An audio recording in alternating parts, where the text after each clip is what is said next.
de Celcinho, prefeito de Taquarussu de Minas, o assessor Marci Thiago e o Vonei, que está representando o deputado Marcelo Álvaro, que esteve presente também em reunião na cidade de Montes Claros. Não ficou tão visível, senhores, mas os senhores notem bem que a linha vermelha é o que traça os índices de precipitações ao longo dos últimos anos, desde o ano de 1910. E nós vemos uma sensível diminuição desses volumes nos últimos 15 anos. A partir dessa crise hídrica que se instalou no município de Montes Claros e região, em todo o norte de Minas, durante esses últimos 15 anos, nós temos visto uma corrida desenfreada por perfuração de poços artesianos, esgotando as nossas águas subterrâneas, sem qualquer controle efetivo por uma gestão e por um plano de gerenciamento desses recursos hídricos, o que vem causando o secamento, o esgotamento de lençóis freáticos e essa demanda por consumo cada vez mais aumentada, especialmente por quê? Porque houve um aumento significativo da população. E aí a distribuição populacional de Montes Claros, especificamente, nós tivemos um aumento bastante expressivo desde o ano 2000 até o ano de 2017, considerando que nós temos uma população flutuante de cerca de 500 mil habitantes, porque Montes Claros é um município polo. A partir disso, o que é que nós estamos visualizando? Nós temos visto secamento de veredas, veredas queimando, que são o berço das águas do Cerrado, há mais de 7 meses, na região de Januária. Por quê? Porque há um esgotamento profundo dos lençóis, tendo em vista esse consumo excessivo. Os rios, as águas superficiais, elas secaram. As águas dos lençóis, elas estão secando. A cada dia mais, há necessidade de se perfurar poços mais profundos e, ainda assim, se corre o risco de ter uma vazão muito pequena, o que inviabiliza por completo essa explotação de água. O que fazer, senhores? A partir dessa constatação, nós somos municípios que integram a Sudene, no norte de Minas Gerais. Nós temos a Codevasf e o DENOX, que são os órgãos que gerenciam os recursos para investimento nas bacias. O DENOX, o órgão mais antigo, a Codevasf, o mais recente, mas são os órgãos que estão ali predispostos a trazer algum investimento para que nós consigamos ter uma revitalização dos recursos hídricos e a perenização de cursos d'água através de edificação de barragens. E, a partir disso, senhores, nós temos a constatação vívida de que nós não temos recursos tão expressivos desenvolvidos e empregados no norte de Minas Gerais, em detrimento de outros estados do Nordeste, em que nós vemos sempre as notícias de que grandes açudes estão sendo construídos ou mantidos, e isso vem desde a construção, desde o lançamento do plano de transposição, do projeto de transposição do Rio São Francisco, no ano de 2004. Então, senhores, para esses estados do Nordeste, nós temos recursos expressivos sendo investidos, em que pese ainda não sejam, porventura, satisfatórios. Mas, no norte de Minas Gerais, nós temos absoluta carência desses recursos. Todas as barragens que foram previstas, quando do lançamento do plano do projeto de transposição de São Francisco, em 2004, pelo saudoso vice-presidente da República, José de Alencar, nós não vimos um só centavo desse recurso investido em Minas Gerais. Eram grandes barragens estruturantes, e aí em 3 afluentes extremamente importantes do Rio São Francisco, que são o Rio Urucuia, o Rio Paracatu e o Rio Verde Grande, e nós não conseguimos ter essa expressividade desses recursos.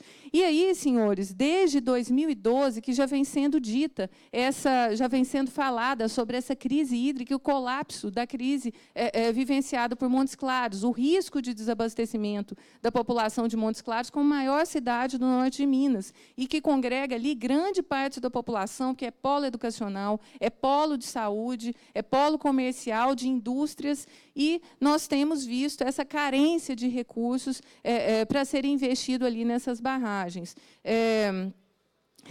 Desde que, do ano de 2012, a concessionária pública de Montes Claros já colocou, a Copasa já colocou isso de uma forma muito clara em reuniões, e a gente tem isso documentado, de que a crise hídrica de Montes Claros, o desabastecimento era iminente. Por quê? Porque, como Montes Claros é abastecida hoje? Prioritariamente por uma barragem, que é a barragem de Juramento. Essa barragem de Juramento, que tem capacidade aí de cerca de 45 mil metros cúbicos de água, ela foi projetada, foi edificada na década de 70, e desde a década de 70, senhores pasmem, nós não temos um centavo de investimento em abastecimento público no município de Montes Claros. Nós temos outras captações, uma inclusive construída pelo Denox, que é a barragem dos Porcos, e que hoje já está completamente defasada e assoreada, porque era uma barragem muito pequena. Temos a captação do rio Pai João, que se situa no Parque Estadual da Lapa Grande. Inclusive, o parque foi ampliado, dobrando sua área, ampliando a área protegida, justamente para que garantisse maior volume de abastecimento por Montes Claros. E a barragem, ela acaba que trouxe aí uma falência no abastecimento, porque ela não é capaz mais de abastecer a cidade. Nem que chova muito, a barragem ela pode encher todos os anos, mas ela vai ser consumida durante todo esse período de abastecimento de pelo menos 9 meses de seca que nós temos. Então, o colapso ele é anunciado já há pelo menos 5 anos, e, lamentavelmente, nada se fez. O que foi trazido para nós e qual que era o grande projeto a ser investido nessa barragem que socorreria aí a barragem de Juramento? É um dos projetos estruturantes da transposição do Rio São Francisco. Esse projeto estruturante é a barragem de Congonhas, que tem múltiplas finalidades. Quais são essas finalidades, senhores? A finalidade primária de perenizar o rio Congonhas, que é afluente do rio Itacambiruçu, que é da bacia do Jequitinhonha. Então, nós vamos trazer aí benefícios ainda para a bacia do rio Jequitinhonha, que também é um curso d'água extremamente assoreado e é uma região absolutamente carente de recursos. Os usos da barragem são usos agrários, energia elétrica vai ser produzida para trazer sustentabilidade a esse barramento. E esse projeto, quando pensado, ele foi extremamente importante, porque ele trouxe a visualização de que o local era favorável, o IDH era muito baixo, e o Denox conseguiria fazer e implementar esse projeto em um período determinado, para que trouxesse, daí a uns 5 anos, essa perenização do rio, uma transposição para a barragem de Juramento. E aí perenizando o Rio Verde Grande também, como um dos pontos estruturantes da transposição do Rio São Francisco. E aí eu digo para os senhores que, desde o ano 2000, quando o projeto foi feito, elaborado, o local da barragem, propriamente, já foi desapropriado. As licitações foram sendo feitas ao longo do tempo, e os processos licitatórios abertos como obras prioritárias do Programa de Aceleração do Crescimento, e, posteriormente, essas obras elas acabaram sendo retiradas desse Programa de Aceleração do Crescimento, trazendo um prejuízo demasiado para a região como um todo. A partir disso, o que nós vimos, senhores? Nós vimos que o colapso ele era iminente. Com a retirada do projeto elaborado pelo Denox, que serviria para essas múltiplas finalidades, o que ocorreu?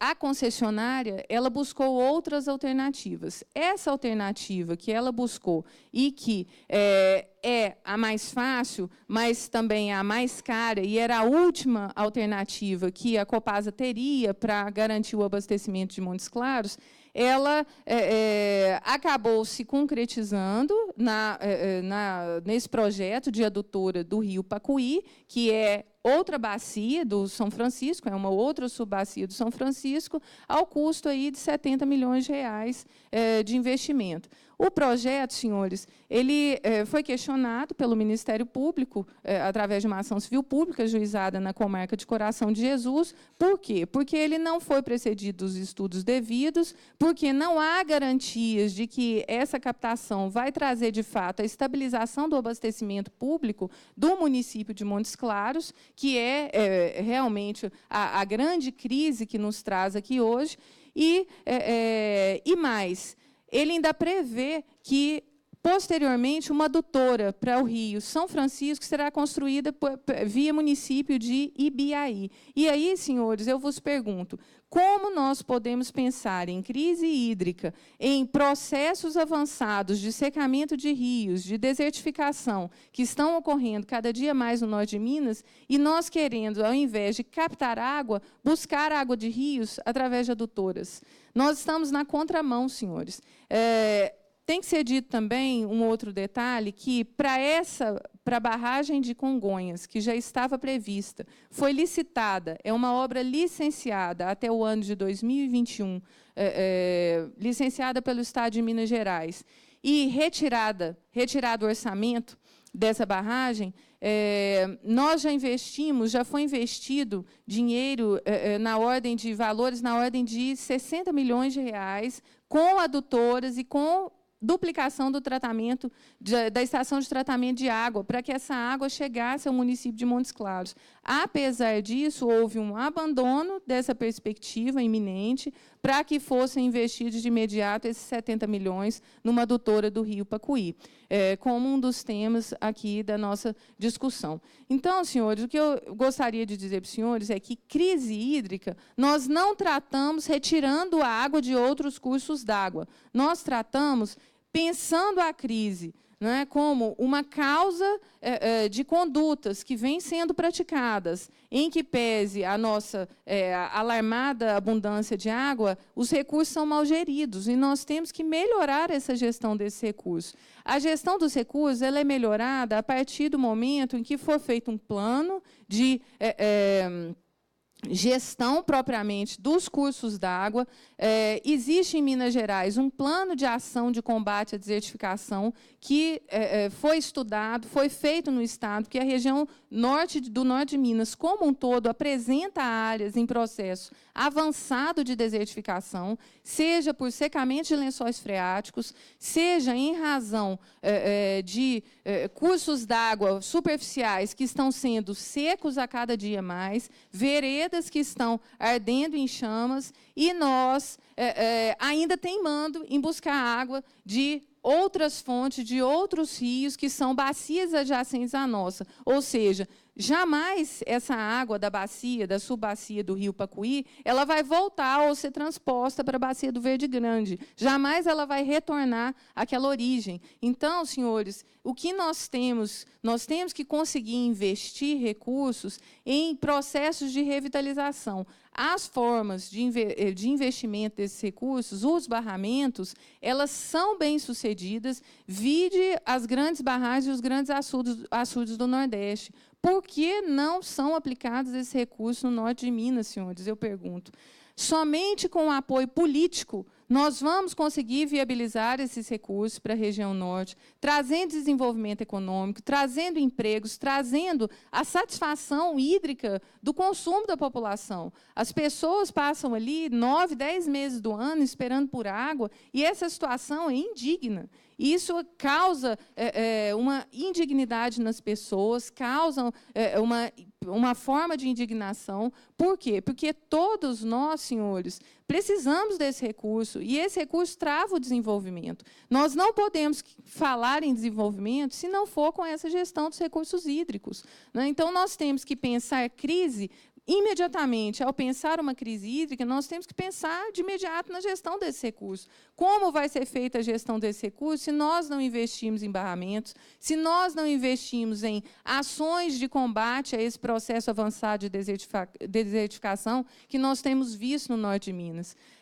o que acabou culminando de uma forma nessa reunião que nós solicitamos à deputada para que nós pudéssemos ter voz com os senhores, que são quem detém o poder político de trazer para nós esses recursos, foi a reunião que culminou de movimentação de pessoas, autoridades da maçonaria. A maçonaria fez apelos, transplantou isso para uma carta que foi entregue, que está sendo entregue a várias autoridades, e eu creio que já foi entregue à comissão também, solicitando que esse plano de recursos ele seja elaborado e ele seja pensado de uma forma que vá nos atender sem prejudicar pessoas, às vezes, que vivem de outros recursos hídricos que estão sendo cada dia mais degradados. E agora nós vamos contar com essa degradação também desprivilegiando uma população em detrimento de outra. E isso não é justo, senhores.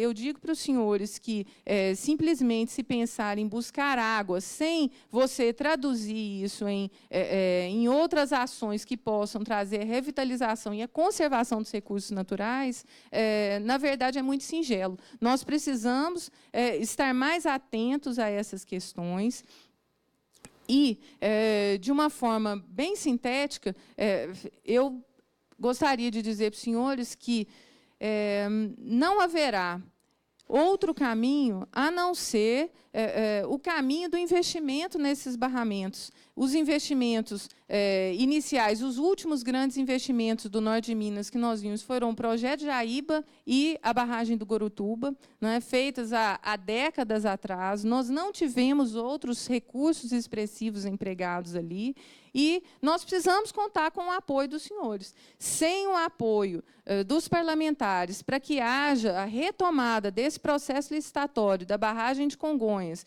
que está suspenso hoje no Ministério da Integração Nacional, nós não vamos conseguir retomar esse processo de crescimento do norte e estancar esse processo avançado de desertificação que nós estamos vendo, né? Essa crise hídrica ela só poderá ser tratada, ter uma convivência por parte de todos nós, se houver esses investimentos. E são essas ideias que eu gostaria de trazer para os senhores.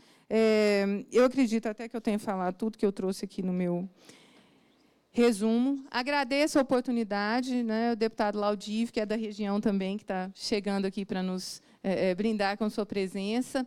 E estou à disposição dos senhores para qualquer dúvida. Depois eu vou passar esses gráficos, que são bastante expressivos, deputada, mas os senhores tenham essa mensagem viva. Nós não vamos conseguir nada, absolutamente nada, de desenvolvimento na região norte do Estado se nós não tivermos esses investimentos alavancados aí, tanto por parte do Ministério da Integração Nacional, para que o DENOX possa retomar principalmente a barragem de Congonhas, né, e outras barragens, como a barragem de Berizal, o projeto de Equitaí já está andando, e a barragem de Berizal, que é outro claro exemplo desse abandono de investimentos. 70% da barragem está pronta, faltando 30% e a gente não consegue terminar, né? E, diariamente, são 30 a 50 caminhões-pipa para abastecer a cidade de Itaiobeiras, que saem de Salinas, né, a vários quilômetros dali. Muito obrigada, agradeço a sua oportunidade, é uma satisfação poder estar aqui.